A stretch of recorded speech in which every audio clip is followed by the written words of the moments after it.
Alright everybody, we're here with Machine and IdrA and Hobbs, who looks like he's camera shy. Maybe he doesn't want to be in this interview that badly. But yeah, since I'm visiting their home in Arizona on my way west to San Francisco to start working for IGN, I figured I'd stop by for a couple hours, grab some footage. Bye, Hobbs. And talk about some stuff that's going on with you guys. So just to be clear, this is not an EG sponsored house. It's just you guys are living here together, and I know, IdrA, you were in Korea while Bryce was already living here, so yep. Basically there was a vacancy and yeah, just kind of worked out. All right. How long have you been here, Bryce? We moved in January of 2010, so we've been here over a year now. And initially it was myself, Inca, and Nyokin, and Psionic Reaver. Mm-hmm. Just the four of us living out here. And now it's you, Greg, and Inca still? Inca still, yep. Okay, so the other guys split. All right, well, let's talk, let's just start with, I kind of want to do a little more in-depth interview just because at the MLG events, someone's always got somewhere to be. Yeah. And it's just like, basically just want to ask questions about the event and then get on with it. So now that we have some time to actually sit and relax, I want to talk about your opinions on, also I've had a lot of time to think of questions while driving, so these could be weird questions, I don't know, it could be good, but just a moment ago I said that it's been about a year now since StarCraft 2 actually came out, since it was like publicly released. The beta started last February, game came out in July, it's middle of June now, so it's been over a year, sort of, almost a year in other ways. Let's go back before StarCraft 2 came out in 2000, let's say 2009, mid-2009, a year before the game came out. Yeah. What were you guys doing? Bryce, you weren't living here yet, like you said, you just came in January 2010. In 2009, you were playing Brood War. Did you have any other kind of job or anything, or were you just pure yeah, gaming? 2009, I was playing Brood War. I was going to school part-time. I also was working for my uncle, doing construction part-time, and also working as a pizza delivery guy part-time as well. You know, just a little bit of everything. I don't know, pretty much just anticipating StarCraft 2 at that point. Brood War, as far as the foreigner scene, it pretty much died out, so there's a few little tournaments to prepare for, WCG, but nothing really major. Okay, and Greg, obviously in 2009 you were in South Korea already with CJ Entis. Do you want to talk about how life was going for you? Yeah, well, obviously I was playing full-time, part of a Korean team. That was a period of time where there was a decent number of foreign tournaments because everyone was trying to build up hype for StarCraft 2, and there was a little bit more money in the foreign scene than there was before. So there were all those tournaments, and I was winning most of them, but I wasn't really having too much success in Korea yet. So I was still practicing a lot, well, practicing full-time, and still just completely devoted to StarCraft. But a lot of it was I knew StarCraft 2 was on the horizon. I knew that would set me up really well for that. So I was definitely looking forward to StarCraft 2 at that point. Cool. So around that same time, let's say a month before StarCraft 2 came out, did you really expect it to change your lives to such a degree? Like Bryce, you were working 2 jobs on the side and just playing StarCraft when you could, it sounds like. And Greg, obviously you were in Korea already. Did you expect StarCraft 2 to sort of take over South Korea like Brood War did back in the day? Or what were your thoughts on StarCraft 2 in Korea specifically? I didn't think it would take over in Korea. I honestly thought it would be pretty much like the situation we have now where it is a presence, but StarCraft 1 was definitely still going strong. Korea is just much too invested in StarCraft 1 to switch that quickly. I wouldn't be surprised if eventually we do see a full switch, full change. I know a lot of the StarCraft 1 pros are interested in it. They see people like MC winning God knows how much money, and they want a part of that. So a lot of the pro gamers are interested. And the management, the administrators, all them, they know that StarCraft 2 is kind of the game of the future. The StarCraft 1, it's really, really old for a computer game. And you don't want to say outdated because it's still an excellent game. It's still a better game than StarCraft 2. But, just in terms of graphics and hardware requirements, sponsors like StarCraft 2 a lot more. Casual fans see it and it looks a lot better. So I think it will switch eventually, but no, I figured it would take a long time. It was really the foreign scene I was interested in because, for one, it's a lot more fun to play outside of Korea. You get a lot more fan interaction, as you can speak the same language, and the fans are just more outgoing and kind of exuberant, I think. So that's a lot more fun, and also it would just revitalize RTS outside of Korea. Warcraft 3 still had a competitive scene, but outside of Korea and China, it wasn't huge. And StarCraft 1, obviously, the only big thing was WCG. It was almost dead. Okay, so Bryce, like I said, you were working a couple of jobs, playing Brood War when you could. You had WCG to prepare for, not much else. Were you hoping StarCraft 2 would kind of turn things around in North America, or did you have any expectations at all for it? Oh yeah, definitely, and I definitely expected it to, and that this house was my anticipation for that. You know, the one big goal that I had my mind set on was I knew I wanted to be a professional StarCraft 2 player. I thought I had the skills just from having such a great Brood War background, being an extremely competitive RTS player. And so, I put all my chips in with this house pretty much. It was do or die. I decided I was going to sit here with, 3 extremely competitive RTS players, being myself, Nyoke, and Inca, and just pretty much see what we could do as far as StarCraft 2. And then, Psionic Reaver was there for the ride as well. And so, we figured just as long as we're putting in the time and the effort, there's no reason why I couldn't be a top North American StarCraft 2 player. And, so this was all just an anticipation for that. Yeah, and so since the game was released, you guys have both done so well in tournaments and in finding other ways to sort of make StarCraft 2 into a living. You've got obviously streaming taking off now, IdrA a little more so than Machine, yeah. But the coaching as well. You guys were both with Gosu Coaching, so we talked about that a little bit earlier. You guys are still giving lessons and stuff like that. And how do you feel about the sort of extra economy that StarCraft 2 is building up that Brood War really didn't have? It's great because it allows players to support themselves. Living off prize money is not a good living. It's like there's not enough money consistently, and that's just not something you want to be dependent on. You have to win this tournament or you can't eat well. And there are teams that offer living wages or more, but there's still not enough of them to really support a competitive scene. So we need this additional income to allow players to kind of build their way up, to be able to focus on the game until they reach a level where they can support themselves purely off competitive play. So it's really good for practical reasons.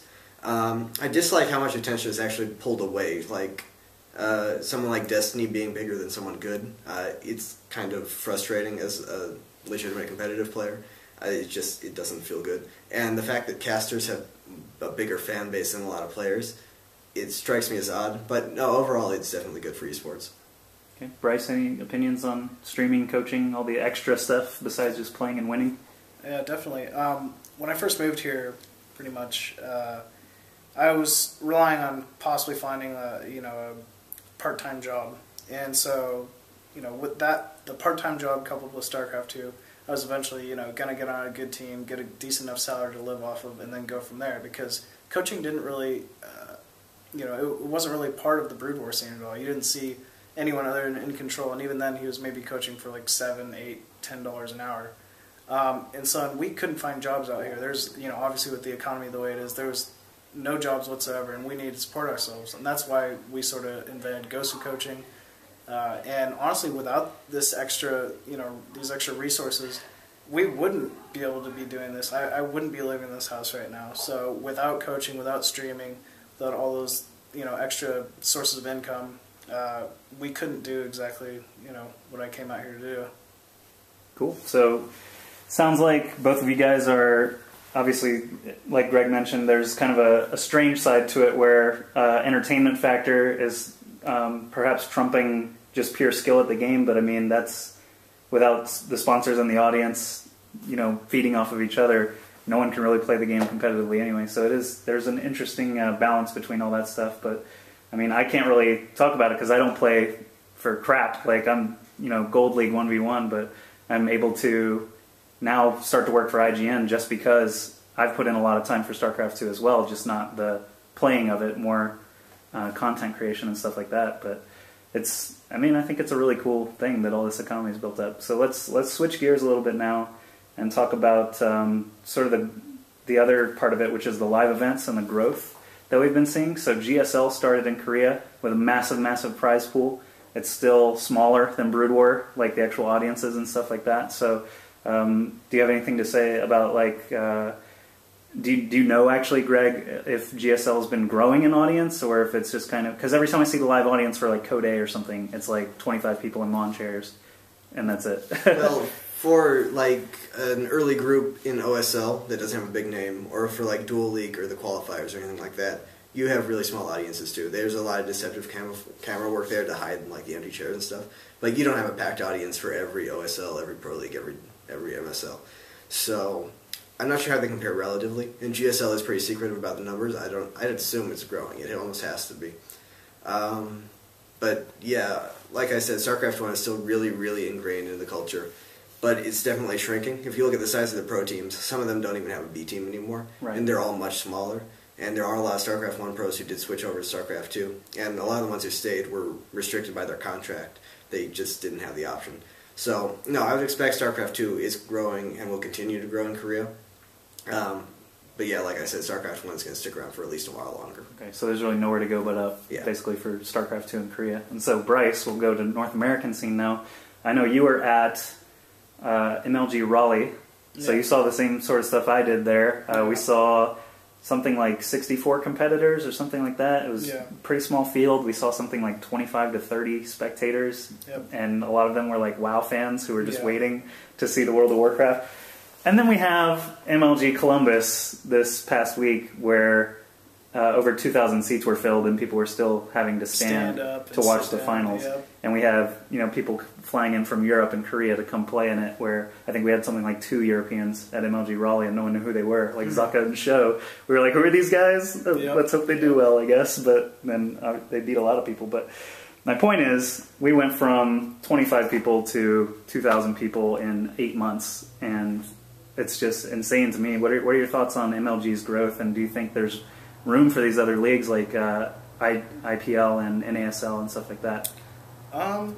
Honestly, I think there is room for the extra leagues, but as far as the growth, it's such a substantial growth.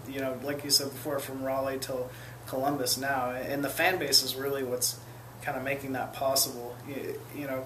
Like you said, there's not even enough chairs now, and there's it's only going to be a matter of time until StarCraft takes over the whole Halo scene in MLG. StarCraft's the main stage. I don't know. Honestly, it's still improving, and that's what's so scary to me. Seeing seeing it go from like 30 fan base to over 2,000 is just such an exponential growth. It amazes me every single time. Because even from last year at Dallas Finals, I thought, wow, this is pretty big, but I can't really see it getting much bigger than this, and I just keep getting proven wrong each and every single time. So, we'll see where it stops, or even if it stops at this point. Okay, and something that's tied into the growing audience, and I was thinking about this during my drive. We've got a growing audience, and it's growing fast, and that's online and at these live event attendance and stuff like that. But our player pool is staying relatively the same. I mean, you don't see a lot of new faces. You see more faces, but not necessarily like contenders or anything like that. And actually, we've got players now starting to drop off, like Anti-Mage retired, Pain User. I mean, these guys weren't winning every tournament out there, but they're they were playing in them, and they were turning heads every now and then. So, do you feel like, I don't know how to phrase this because I don't know if it's just me or if you guys kind of feel this way too, that it's very top-heavy with the amount of players we have in North America, at least, that it could possibly just turn into all Europeans and Koreans coming over to MLG and North American scene kind of dwindling a little bit. Do you have any thoughts on that, or agree or disagree? Well, in Europe, you don't see that much new talent rising either. A little bit more in North America, but it was the same in StarCraft 1. There was like 4 or 5 new people who really rose to high-level competition in the entire time I was playing competitively. It's just RTS has a really, really high level of entry for competitive play. It's really hard to be good at this type of game. And in Korea, they have the infrastructure to grow those players, like the teams, and the teams. And everyone knows about StarCraft and StarCraft 2. Everyone who's interested in gaming is playing them. Everyone knows about competitive gaming. They see it on TV and stuff. So anyone who has any kind of inclination towards that will then go and look for a team. And so anyone with any talent will be picked up by the team and grown into a good player. But outside Korea, we don't have that. So you have the people who manage to get good and manage to get attention and find other practice partners and all that. They're already good, and then it's just ridiculously hard to join that level because obviously top-level players aren't going to practice with randoms without any encouragement, and teams don't really have that kind of talent scouting foundation. It's really, really hard for new players to join the competitive scene. And I don't know, we definitely could see it stagnating. I don't know if stagnating is the right word for it because I don't think it's a bad thing. People like being able to support the same people. Right, their favorite players. Yeah, people teams. winning over and over is a good thing that creates a fan base and stuff. So stagnating has a negative connotation, so I wouldn't want to say that. But yeah, I think we could definitely see the same people on top for a long, long time. What do you think about that, Bryce? I have to say I agree. I don't quite think it's as concrete as it was in Brood War. There's definitely, people are shifting in and out as far as the top competitive scene, I'd say. But it really just comes down to practice. And like he said before, there's no reason for a top-level player to just play with some random player unless he's given some sort of incentive. Maybe I guess through coaching or something. Yeah, some students have been starting to show up, and yeah, students have been doing that, but still, it doesn't take 10 hours to get good at this game. It takes months, years. So you will see players rise to the top, but it's by no means an easy feat. And I don't want to say that we're not going to see any players rise to the top here soon, but it's not going to be very many. Players, you'll see a few every once in a while, just sort of build their way up as long as they put in the time and effort. But it's not just anyone can do this, pretty much.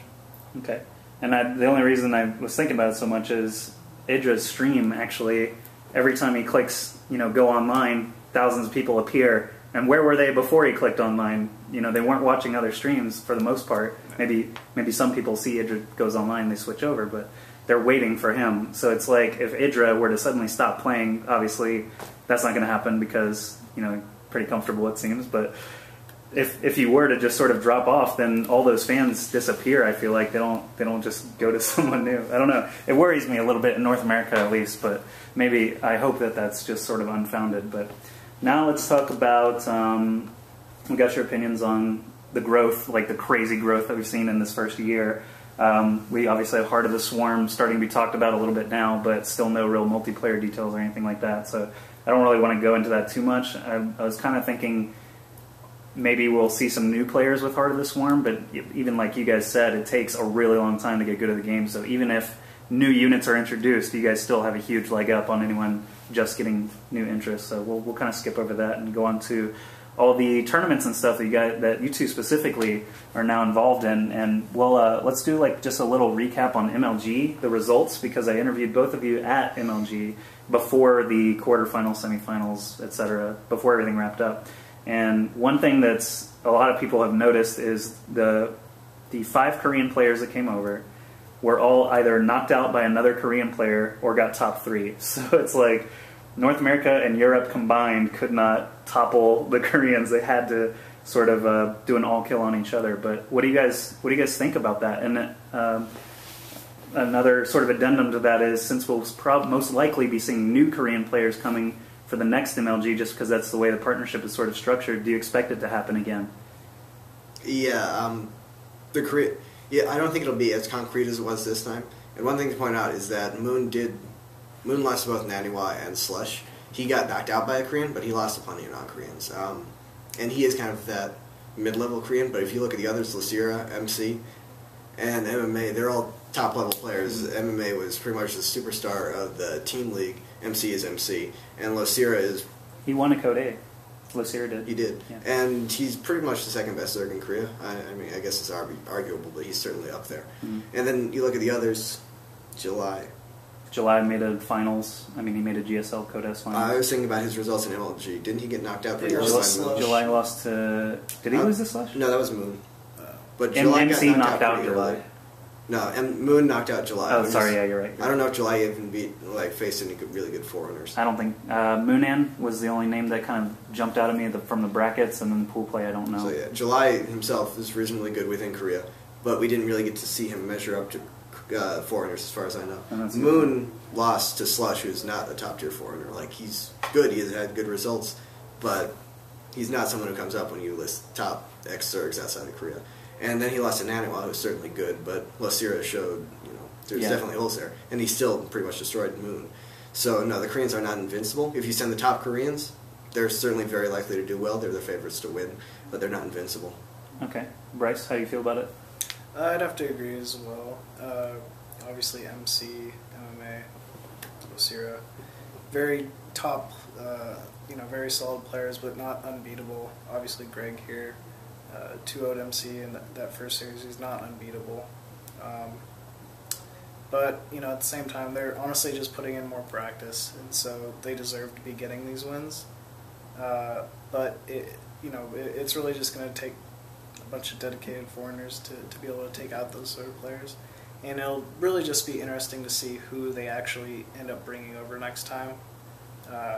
Because it's obviously isn't going to be that MMA, MC, Losira. There's still obviously a bunch of other top Koreans that have the potential to still come over and still will do very well at a foreign event like this. But I wouldn't expect Korea to top 3 each and every single time. Okay, well that's optimistic. I hope you're right. Yeah.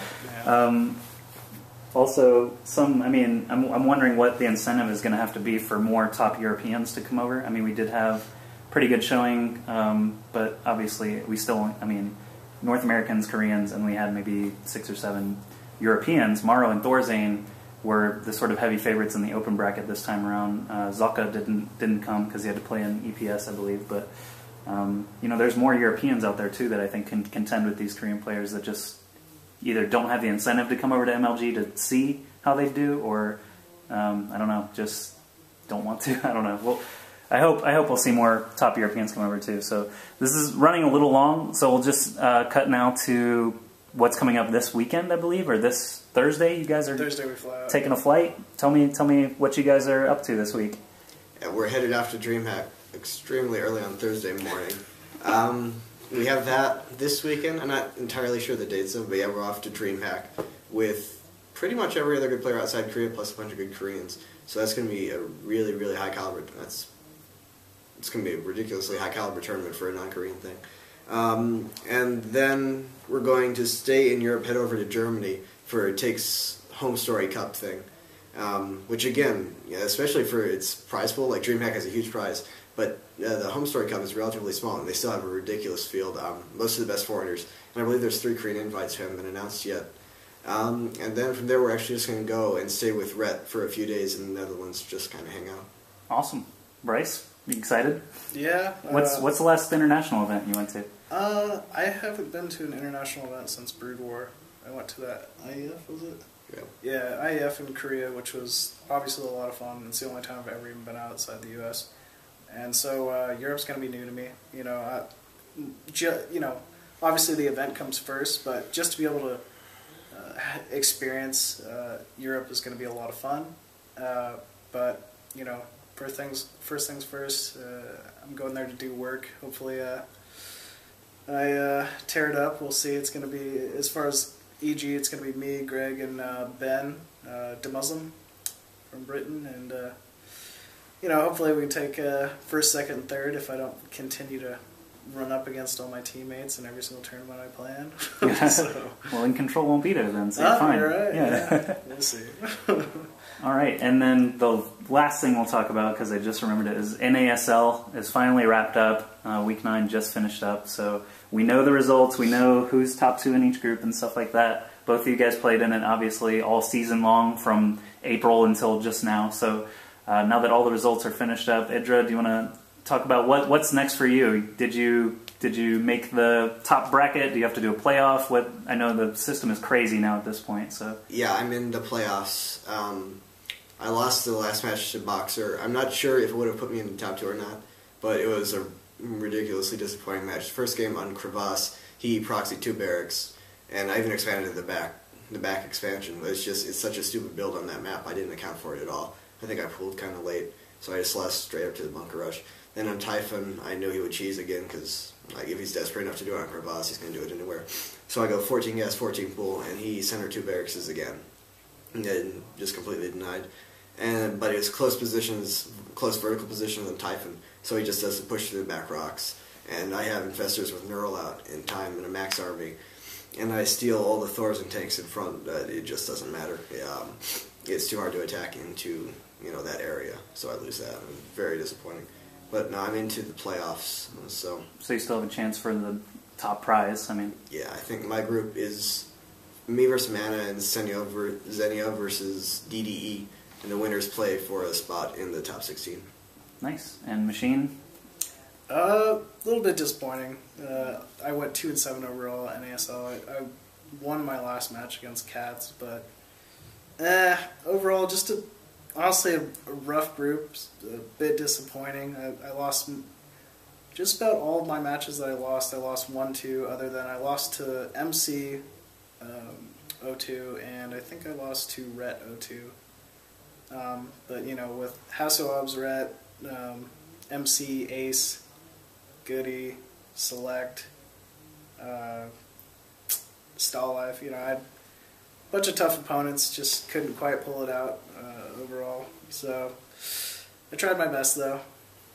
Hopefully next ASL I can get in there. We'll see. Well, do you have so Bryce, now that your end is unfortunately your run is over, but do you have any sort of criticisms or comments on how NASL actually went as far as organization, and did you have fun playing in it? Was it kind of a chore? Because I've heard a lot of different things from a lot of different players. No, honestly, I'm pretty good at setting my priorities, and with a prize pool like $100,000, it's pretty easy to set that as a pretty high priority. So, they made it pretty clean cut, clear.